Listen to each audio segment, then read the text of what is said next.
Molly, hi, how are you doing? Hi, Andy. I'm good. How are you? Yeah, I'm really good, thank you. I'm thrilled to have you here. We are starting our films by asking contributors to introduce themselves and hmm give us a sense of their research. I know you also are keen to talk, in addition to in addition about your research, also to talk about the sonnet project you're working on. So, would you mind introducing yourself and the sonnet project and your research, please? Sure. So I'm Molly Yarn. I finished my doctorate in 2019, and since then I've been an independent scholar, and I also serve as an associate editor for the forthcoming revised edition of the Royal Shakespeare Company's complete works. Hmm. Um, and my personal research is on women editors of Shakespeare in the 19th and early 20th centuries.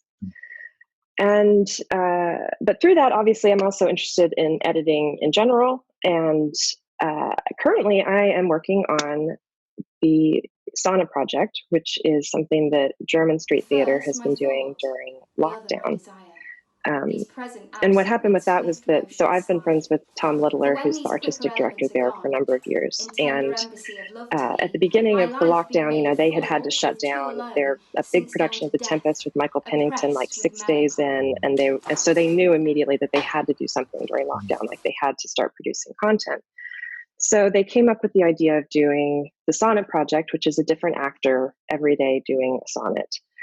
And so he and I were texting about it, and I was saying, I wish there was something I could do to help. And he said, well, why don't you, would you be interested in like writing a little explanatory gloss for the sonnets as they come out? And, you could maybe get a friend to help you with it or something. And from there, it spiraled. We have 15, I think, total scholarly contributors from it's people who are based in the UK, the US, Canada, France, Switzerland, and we're currently, well, the day we're filming anyway, the release is Sonnet 105. We've been going since March 21st. So we're in Wow. the final countdown with it. But it's been really interesting and fun. And we've had, and we are going to have amazing actors involved. We've had Catherine Hunter did one.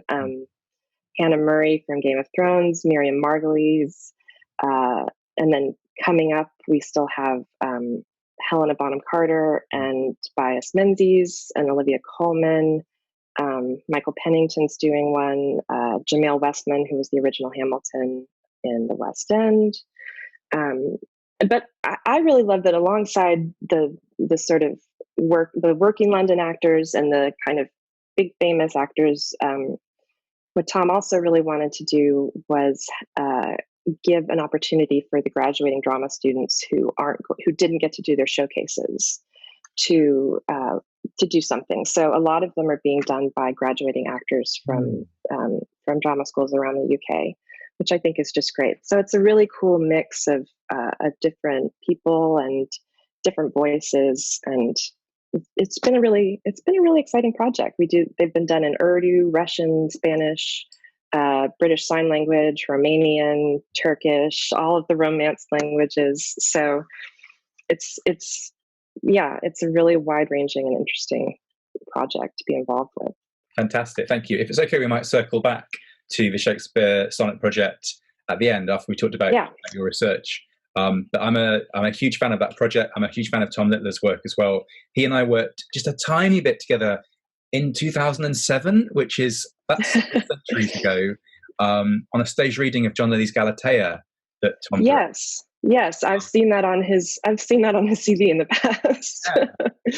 And it's been wonderful watching his career blossom. I was trying to avoid that word. I was trying to find a word which didn't imply that doing John Lee's Galatea was not blossoming. But anyway, I can't think of the right word.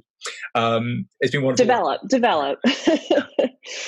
But may we maybe turn to your own research? I'm aware that you've recently completed your first book, and congratulations. So just to clarify, it's not out yet, but you've completed a full text version of that book. Yes, I've completed the full text version. It's out with the publisher's readers, waiting for reports right now. So everybody cross their fingers for me, I suppose. Well, congratulations. But it's a book on editing, which is about to go off on its own little journey of of an editorial process, which is kind of interesting. Yeah, very meta. And well, this is the problem with writing books, right? Books which are about books. It always feels very meta somehow. Yes. So you mentioned 19th century and early 20th century women editors of Shakespeare. Can we start just by, for the benefit of people who are new to the idea of editing Shakespeare at all, do you want to just place your work in a wider history of Shakespeare editing, however briefly? Yeah, definitely. So the way I work with teenagers sometimes, so I sometimes explain this from the ground up. Whenever you buy a nice, pretty new edition of Shakespeare, it's gone through a lot of different hands before it gets to you. And, there's been a lot of work in the last few decades about breaking down the idea that we have this unmediated direct access to the author through the editions that we have. And part of what makes that interesting to me is looking at the history of the text, not just in terms of the how it's edited and how it's annotated, but who is doing the editing and the annotating. Because, of course, like any book, it's work being done by humans, and therefore it's not neutral, because humans aren't neutral in their activities. And there's been so much, all of the amazing work that feminist editors like Anne Thompson and Laurie McGuire and Valerie Wayne have done, talking about and breaking down the ways that that we insert ourselves into the text, even if we're trying to look. Even if we're trying to give the impression of sort of a scholarly objectivity, nothing's ever really completely. So, I when you look back at the centuries since the text was written, like I said, it's gone through a lot of hands, and most of those have been male. And the understanding has always sort of been that there weren't really very many women involved in that process at all, in the editorial role, we'll say. And that was Gary Taylor did quite a influential article in the 80s, where he started off saying women may read Shakespeare, but men edit them. Men edit him. That is the way it has been. And he was criticizing that, but I got really interested in the question of whether that was true, and inspired by a lot of the work that people like Helen Smith are doing in terms of showing the ways that women have been involved in book history, in different ways. So I knew that there were some pieces that people had done, like Anne Thompson, Jean Addison Roberts, Sasha Roberts, Val Wayne, Gail Marshall, Laurie McGuire, where they'd looked at a few individual women editors who we have found and who we are aware of, but nobody had really done kind of a bird's eye view of the whole thing. Yeah. So that was what I proposed for my PhD. And at that time, I knew of about 20 women editors. I've worked from 1800 up to 1950. I knew of about 20 who were working in that period. And as of today, I know of almost 70. Wow. So, it was, I knew there was, obviously, I hoped there was going to be something there, but I didn't fully expect the numbers that I ended up finding. And just one sort of a statistic to illustrate it is in terms of As You Like It is the play that's been most edited by women ever. And I know of 30 total editions that have been done in whole or in part by women. And 19 of those were done by women before 1950. So, it isn't all completely backloaded in the last few decades. So I have spent a few years now doing research on that. It's it's biographical, it's genealogical, it's archival, and then it's looking at the editions themselves in terms of text and annotation and use, and it's a big interdisciplinary sort of thing. So, Molly, it sounds fascinating, groundbreaking, and very exciting, and I can't wait to read it. There's so many places to turn to already. I'm fascinated by the idea of As You Like It as being the play most often edited by women up to 1950, and perhaps beyond from what you were saying. And I suppose I'm thinking about that play as having Shakespeare's largest role for a woman. And I mean, obviously, you know all this already, so I apologize, but for the benefit of listeners, a play which ends with a woman speaking, I think uniquely in the Shakespeare canon. Again, you might want to correct me on that. And a play with a really fascinating title, which I can never really get my head around. So the potential combination of liking something and offering whoever the you is, and however we gender the you is in the phrase "as you like it." There's a kind of potential coupling there with gender, I suppose. And I'm thinking about Othello as a kind of contrast. My colleague at Roehampton, Claire McManus, edited Othello for the Norton Shakespeare collection a couple of years ago. And again, you may correct me on this, but I believe Claire was the first woman editor of Othello.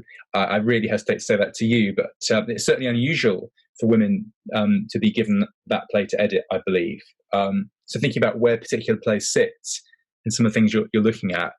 If it's okay, I'll invite you to respond to any of that and correct me if you need to in a moment. But can I just ask, first of all, the 70 female editors you found, are we talking an Anglo and North American tradition, or are we talking more internationally than that? And does your 70 female editors depend on a particular definition of what an editor is? So do you mind if we do that nitty-gritty first? No, absolutely. Those are super important questions. So this phase of the project was, yes, Anglo. So American and UK women editors. I know that there are ways that it could expand beyond that, and I hope that even if I am not necessarily able to do that due to my lack of language skills, that somebody else investigates it. And I think that there's a fascinating tradition that exists that I think hasn't been looked at enough, of women translating Shakespeare. The first person to translate Shakespeare into Catalan was a woman. So I think there's a whole world out there of non-Anglo-centric work that could be looked into on this.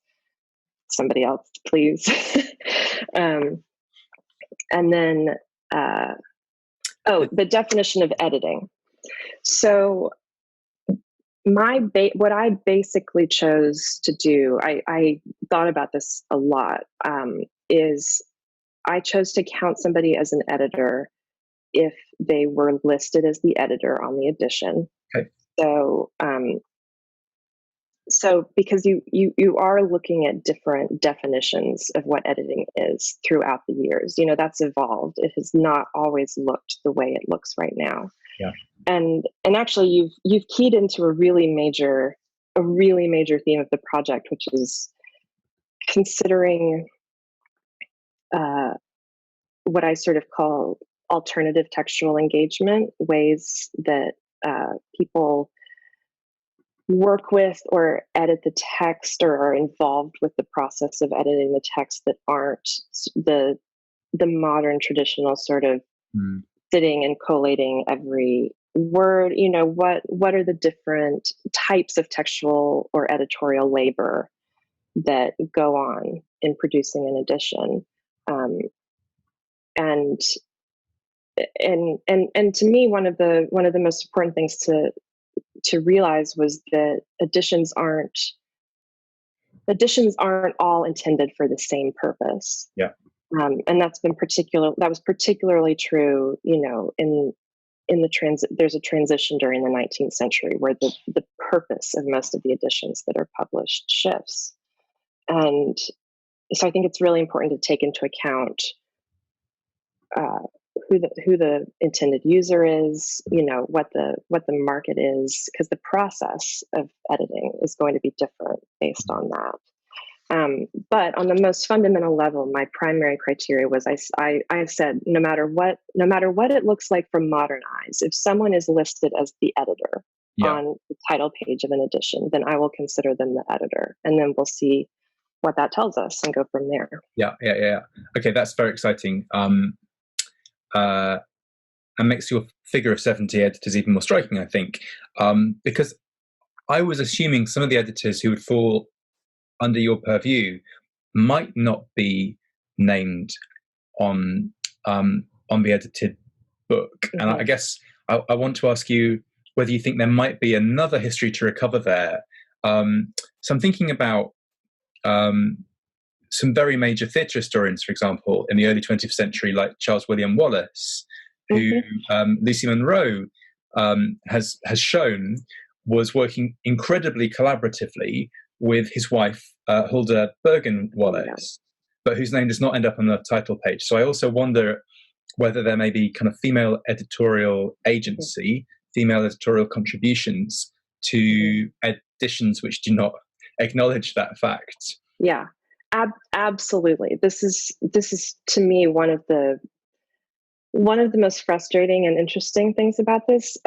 Actually, I briefly talk about Huldah Wallace because she's someone who was in correspondence with a lot of the women who I work. Like, that's the thing, is that there's actually there are more networks and connections going on than people I think realize. But yeah, I have a few women who I'm talking about who are not named on the page, who I, for various reasons, believe were involved in the editorial process. I think you could go a lot farther with that in terms of considering. I mean, it was. I think Neil Thompson did a little piece in the dedicatory volume for Anne Thompson when she retired, about sort of counting up the number of times women are thanked in the acknowledgments of attribute of editions for different things, and it keeps coming up for me. Just the other day, I found an article about a man who basically he's known as sort of the big figure of Jane Austen editing starting at the beginning of the 20th century. Right. And it's been shown now that he basically cribbed his wife's edition, which had been published years earlier, and some of her unpublished work, and didn't credit her for it. And whatever the dynamic is that goes on in those relationships, we can't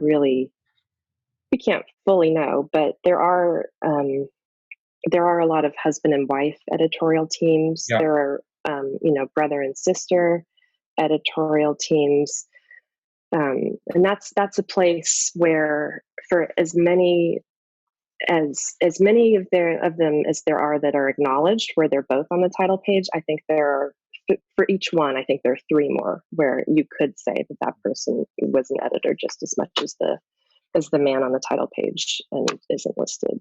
Which takes your figure of 70 female editors to a potential 280, which blows my mind. I know. It's yeah. I'm quite proud of the maths I just did in my head. One of my personal professional rules is never do maths live in front of an audience. But you went for it.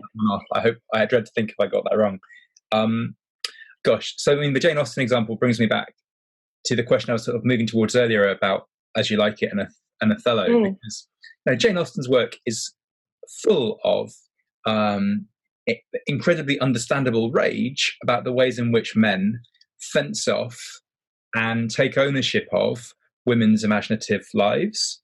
Mm-hmm. And the idea of a male editor working on that text, of a female editor working on that text and then having her work presented as her husband's is completely extraordinary. And I guess I was trying to suggest to you earlier, and it's a question, not a statement, but there might be kind of stories to tell about the kinds of play which traditionally have a larger number of female editors, i.e. the difference between a play like As You Like It, which seems to center a woman's voice, and I'm not trying to claim it in any way as a feminist text, but prioritizes a central female character, as opposed to a play like Othello, which is sort of about men watching, interpreting, and speaking for otherwise relatively silent women. I don't know. Is there anything we can do there between text and story and the editorial tradition? I think definitely. There's Lois Potter did a really interesting piece called Editing Desdemona, where she compared the work of Alice Walker, who edited her in the 50s. I can't remember exactly who she was comparing, but looking at how some different women had edited her and considering whether the treatment of her was more progressive, basically, from a modern standpoint. It's difficult. This is something that I had to come up against a lot, which is when I started, I feel like I had in my head this magical pre-feminism feminist editor who I was going to find. I thought surely one of these women is presenting some sort of incredibly, pro-woman, progressive take on the text within an editorial project. And it's frustrating sometimes to recognize that just whatever the politics of the woman doing it, it's often very similar to how the men of the time will produce it. With Rosalind particularly, I did a lot of work. I did a lot of work on As You Like It, where I took different moments in the play where Rosalind's speaking about sexual things, like where there are cruxes about that, like the My Child's Father moment. And I went through and looked at how that's treated in different women's editions, and it's a real mixed bag. And a lot of them, some of them will change it in the same way that men did to make it sound less like, less risque. And just for people who don't know the play, what is the My Child's Father moment? So, got my. Of course, I have this within reach. Yes, always. Let's see. Oh, wrong scene. 1, 3. So Celia and Rosalind are talking, and Celia's upset and worried, and Rosalind is, sorry. And Celia says, "But is all this for your father?" And Rosalind says, "No, some of it is for my child's father." And there's a large chunk of the Shakespeare tradition, editors would change my child's father to my father's child, because my child's father implied that she's thinking about somebody fathering her child. Whereas my father's child, she's just talking about herself. Right. So that's not something that has like a textual basis for being changed. It's not really a crux in the original text. It's something that was imposed from a sort of morality and standards standpoint by men, really. Because women are not expected to talk about sex. Right. It was seen as improper. So that was something I was thinking, oh, surely no woman editor would keep that the way that would keep that as your father's child. And the reality is a lot of them do. And that's more of a change that comes with the larger trend in editing to do less of that sort of emendation based on moral questions. some of them, even if they change it back, will say something about like, you know, she said this, but we have to understand it's just the morale. It's just how Shakespeare talked. It has no reflection on the morality of Rosalind as a character, sort of like excusing and justifying its use. So it can be hard, and I found it hard quite often to remind myself that, you know, to not be disappointed when I come in with my sort of modern feminist viewpoint and I don't find that the women of the past are what I wanted them to be. And, you know, like there's one woman I worked with who was a suffragist, but there are aspects of her text that are really racially problematic. And to dig down deeper into that, I think is both a challenge and just a fascinating part of the whole process. Yeah. And speaking of race, the moment I described Clement Manus as the first woman editor of Othello, I immediately thought of Ayanna Thompson. So I want to make sure I acknowledge that there are female editors of that play. But what's so fascinating about Ayanna Thompson's edition, and I suppose I'm sort of pulling you now towards thinking about the contemporary, what your work tells us about the contemporary moment. But Ayanna's introduction to Othello is a response to a text edited by a white man. And again, please do correct me if I'm wrong about Clement Manus, but I believe Claire was the first woman editor to freshly edit Othello. I'm definitely not making that as a statement. Not least no worries. Forgive me if I've got that wrong. But I wonder if we could start to move towards what your late 19th century and early 20th century women have to tell us about the contemporary moment. I'm thinking in particular, you were talking earlier about Gary Taylor's idea that women read Shakespeare and men edit him. Laurie Maguire and Emma Smith recently published a fantastic article about the way in which male editors envisage very explicitly the text they're editing as not just a woman's body, but as a problematic woman's body, and aggressively sexualize the editorial process. What does the contemporary scene look like to you with your historicized eyes? So there have been some women editors of Othello before Claire Manus, but sorry, all other women editors of Othello. No worries. I know. Part of my project is I've made lists of every woman who's edited each play up to the present day. I try to keep them contemporary, but I'm always panicked about leaving somebody off. I'm like, please. So there's always a note like, I'm so sorry if I left you off. Please just write me and I'll add you. I've just done it on your behalf for you. Yeah. But in terms of the contemporary scene, so for one thing, I love Ayanna Thompson's introduction. I just used it for a class that I was teaching, and it was just the most helpful, insightful introduction. And I've lost track of the question. Okay. Really, I mean, it's a very open question for you to do what you would like to. Right. But as someone who knows this 150-year period, how that maps onto or does not map onto where the continuities and the discontinuities are with our current moment and gender in the editorial world. Right.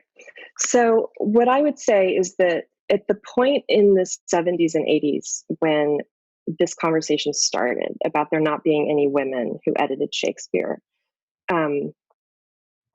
that was very much a reality at that point. Like that, I'm introducing all of these women who worked previously, but that's not to say that situation was not real at the moment that Anne Thompson and people like that started working on it. By the mid 20th century, there were not women editing Shakespeare. The numbers had dropped off enormously, and we can get into the reasons on that, but for now, I'll just say that was real.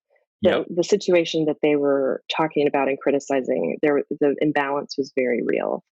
And sorry, you're trying to move on, and I apologize, but is that partly universities? and the professionalization of editing. Yes, a lot of it has to do with professionalization and the new bibliography. That whole thing was not good for women in the editorial profession. And I've read that Maguire and Smith piece, which with much interest and pleasure. That's something I've also been talking and writing about, the gendering of books and the gendering of the editorial process. And that's actually what I just did an SAA paper about this last year. I sort of went insane and said we shouldn't be gendering. We shouldn't be doing any binary mammalian gendering of books. It's it's completely damaging to all of us. Blah blah blah. I offered a whole anyway. That's a whole other thing. But and for the benefit of listeners, SAA is the big North American. Yes, sorry, yes, so the Shakespeare Association of America. Yeah, the place where we all get to sort of throw out crazy ideas and get responses to them and sort of see what happens. But because I looking at the larger trajectory of it. Because I've seen that there was a moment where there were women editors and then they went away and then they came back. What I think about a lot in terms of our modern moment is, and there are also, I'll say there are also similarities between both periods where there started to be women editors again. And a lot of that had to do with changes in technology.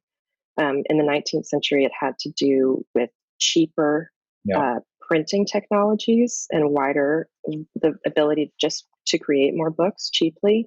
And that created more opportunities for there to be editors alongside the expansion of the education franchise. I was going to say literacy must be well. Yeah. And then of course now the technology is the internet and digital, and the way that that's creating just a huge expansion and change in the way that we present editions, the number of editions that can be produced. So what I think a lot about is, okay, all this has happened before, all this will happen again, but what do we do this time in order to make sure that they don't go away again? Like, how do we? It's not just about creating. It's not just about increasing opportunity now. It's about like maintaining that diversity moving forward, and also expanding it, because the sort of, this is really just the first step in terms of saying, okay, well, we want gender parity in editing. Great. So now we have to start thinking about, race and nationality and gender identity and sexual orientation, and there's institutional affiliation. There's still such a preference for people who have affiliation with sort of bigger universities in terms of when you're recruiting editors. So for me, it's about maintaining and expanding diversity and opportunities in the editorial field now. That's what I'm interested in. Thank you, Molly. That's really important. And my stupid, white, able-bodied male brain immediately thought, why do you need to worry about that? It feels so embedded in our culture. Of course, things are getting better. That terrible thing, which is so easy to find yourself thinking. And yet, just this year, we've had a really fantastic book, Jeremy Lopez's Routledge Anthology of Early Modern Drama, which makes incredibly exciting and progressive decisions, both about identities of editors, not just around gender, but around career stages, and around choices of plays. It's a wonderful edition, but it contains no plays by women after at least 30 years of extraordinary scholarship, most of it undertaken by women on early modern female playwrights. So it's a really good illustration, I think, of how easy it is, of why it's so important for what you've just said, and how idiots like me are not allowed to think that things will get better. But it is an amazing thought, because the conversation is so the conversation around gender is so brilliantly undertaken by some of our best scholars. But the problem is that so much of the rest of the institution particularly the male end of it, just doesn't listen. Is that right? I mean, I think that's true. And I'll preface this by saying I've worked with some amazing male scholars who are doing amazing work on gender. But I mean, historically, it's definitely been difficult for some of this to move out of a sort of specialist sort of women's scholarship realm. That being said, I think, there are a lot of things that I think are shifting that. Like Kate Osmond is writing a lot about feminist bibliography, and the way that thinking about that is just a different way. It fundamentally shifts the way you're thinking about bibliography, and that can therefore sort of have a lot of impact on the field as a whole. And I think there's a lot of reason to feel like, yes, we are moving into things are better, and things are getting better. And I hope that we all continue to think about how to keep that momentum going and moving forward. Yeah. So I certainly think there was a sort of reactionary thing. There was the period of sort of, feminist scholarship, and that was, and then there was a little bit of like, we don't always have to be, sort of, anyway, anti-theory. There's always a pushback, to almost everything. There's often some sort of pushback in response, and a lot of it comes from an older generation that isn't interested in change, or isn't interested in what's being said. But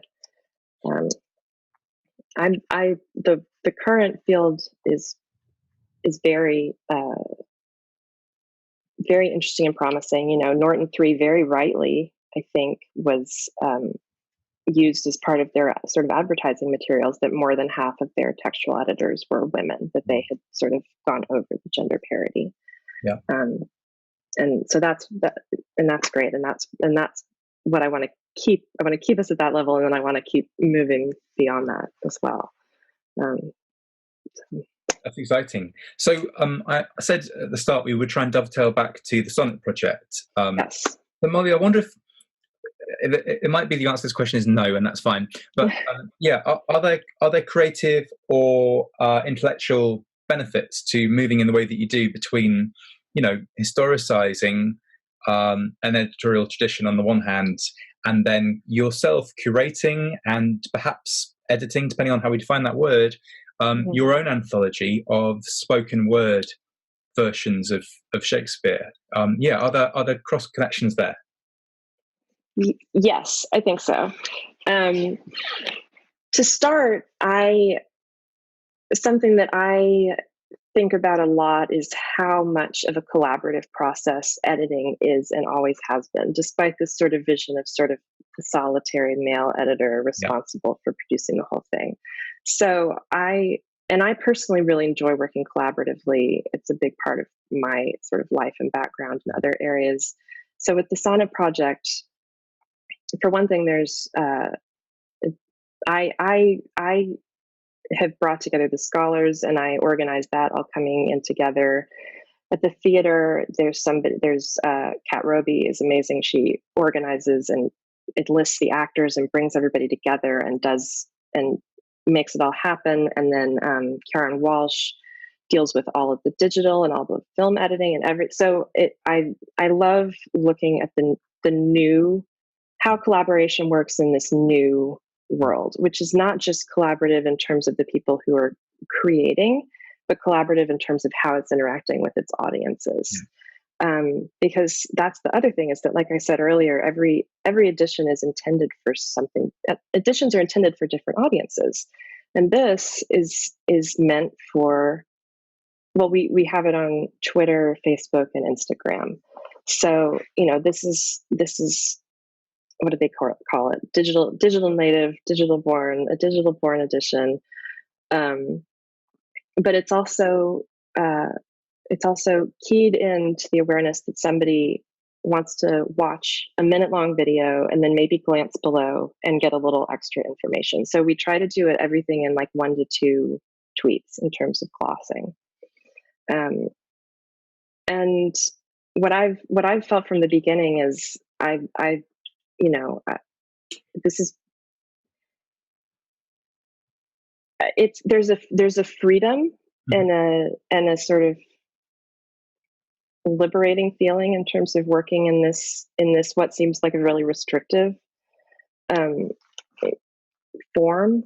I mean, I am not a sonnet specialist at all. Like and this is just something that sort of I agreed to do to, help out during the pandemic. I thought this is great. This is something, and I've gotten some people involved. Some people have volunteered who are sonnet specialists, but there are others of us who aren't necessarily. I've had a lot of people say, this has really helped me get over like some of my sonnet fear, like engaging with it in this way is so different from, opening it in a classroom or, opening it for something related to research. It's thinking about how you want to get something interesting across to an audience that doesn't want to sit down and read a ton,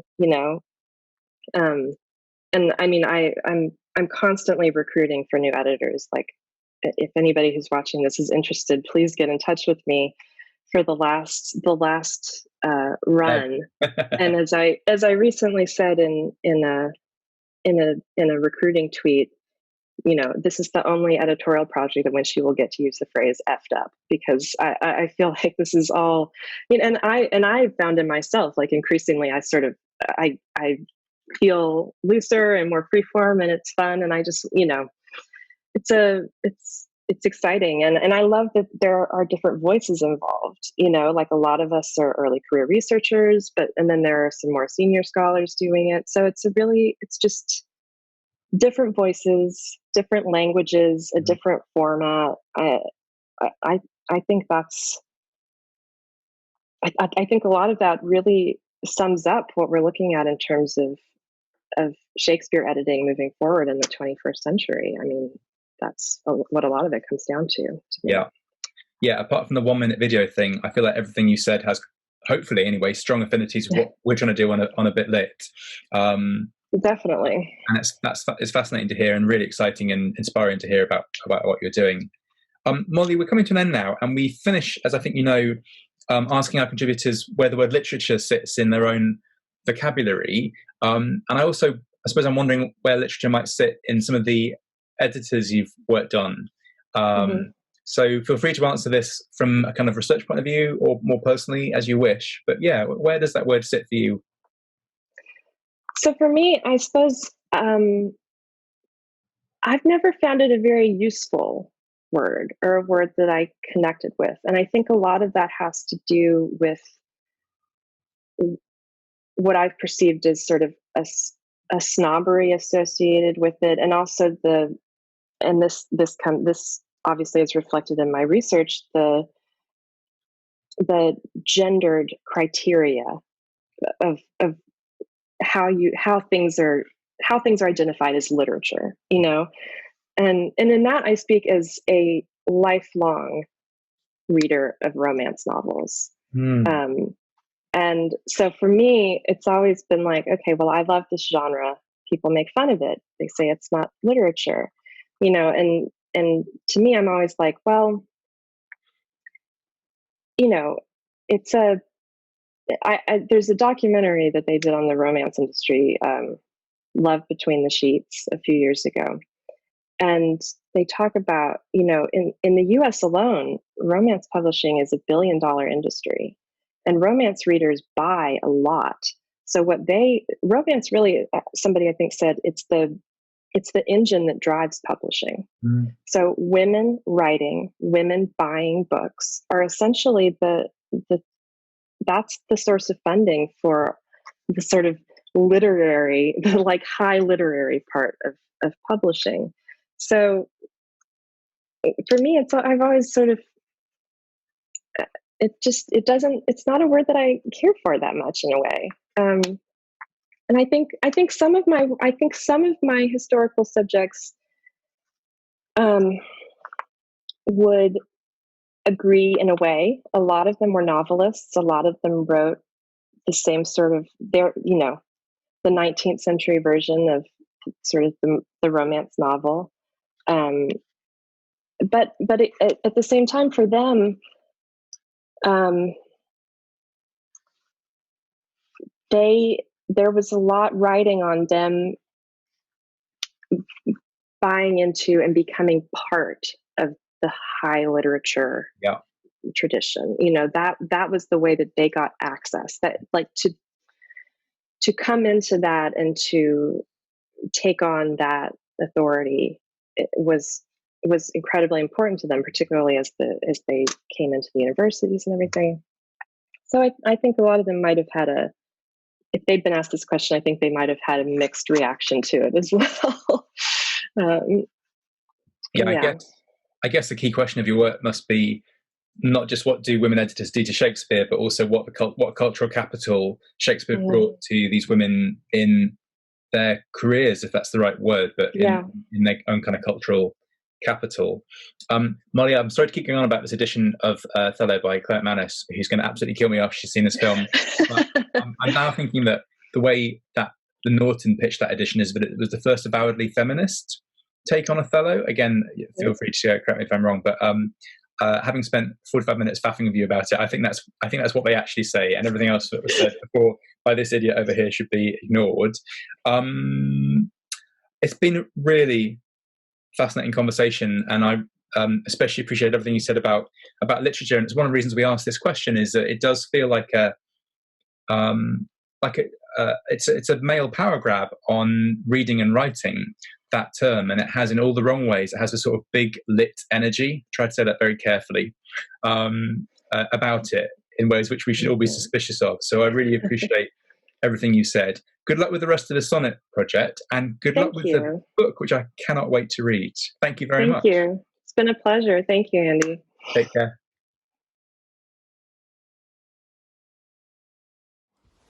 The other two, slight air and purging fire, are both with thee wherever I abide.